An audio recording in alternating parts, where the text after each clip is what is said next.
There's so many people in jail right now, not because they criminals, but they got mental illnesses.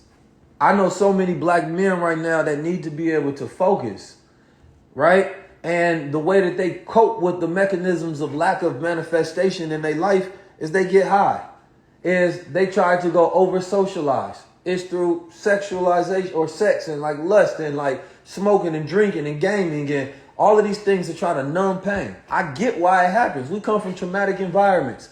So we use substances to try to numb that thing that we really going through instead of actually dealing with what we're going through. I understand. Marijuana has helped you not have to deal with the reality. Liquor has helped you not have to deal with reality. And for some of you all don't want to hear this, shrooms. I've seen people take shrooms and I've seen their mental illnesses pop up, the spirits they got going on underlying. I've seen it when they've done too much and consistently. I've seen the same thing happen when it comes to shrooms. Because you get addicted to the psychoactive effects. And you don't even think about how is it affecting the brain, throwing it off balance. I've seen it happen. And if we can't ignore, and this is the part that we need to acknowledge the most. The benefits have already been pushed as a narrative. The benefits are already propagated.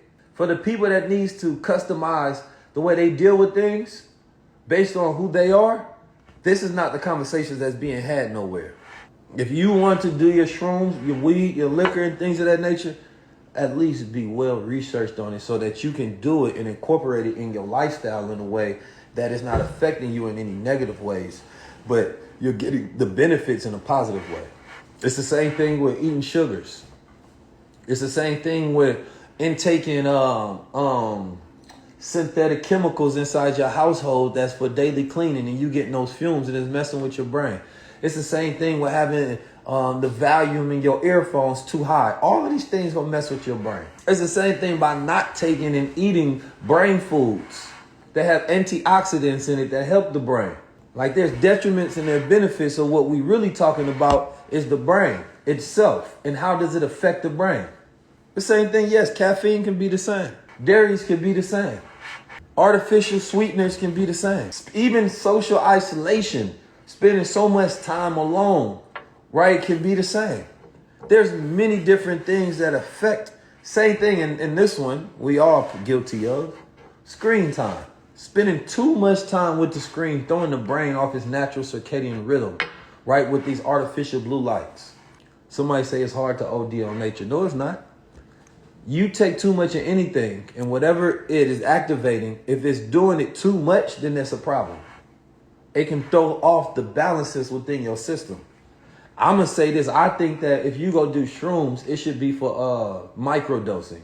I'll go on record to say that there's a level of shrooms that you can do for microdosing that I think has beneficial cognitive effects. But when they start making it legal and these companies take over and you start getting these synthetic mushrooms and artificial mushrooms, then that's when it gets dangerous. That's when it gets a little dangerous. That's when you want to be careful. When you start seeing these tech companies making it and stuff like that, that's when it's like, you may be defending it from a point of natural and organic substance, but now that product that you're defending is corrupt and artificial. I want you all to study myelination in the brain.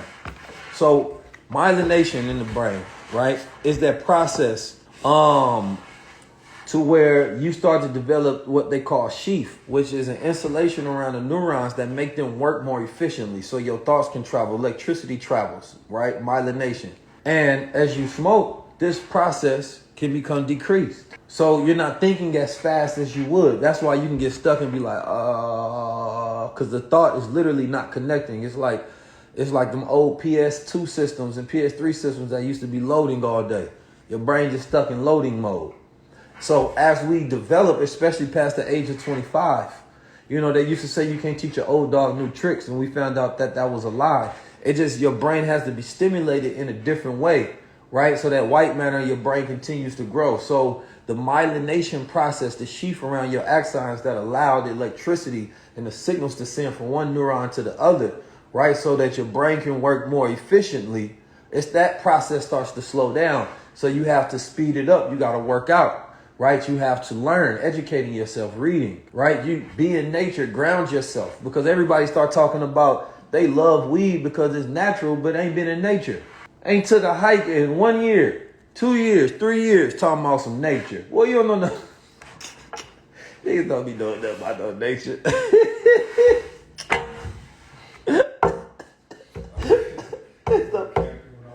That don't be doing nothing about no nature. Talking about some, this is nature. Boy, you ain't been to a park in 30 years. They be talking about some nature.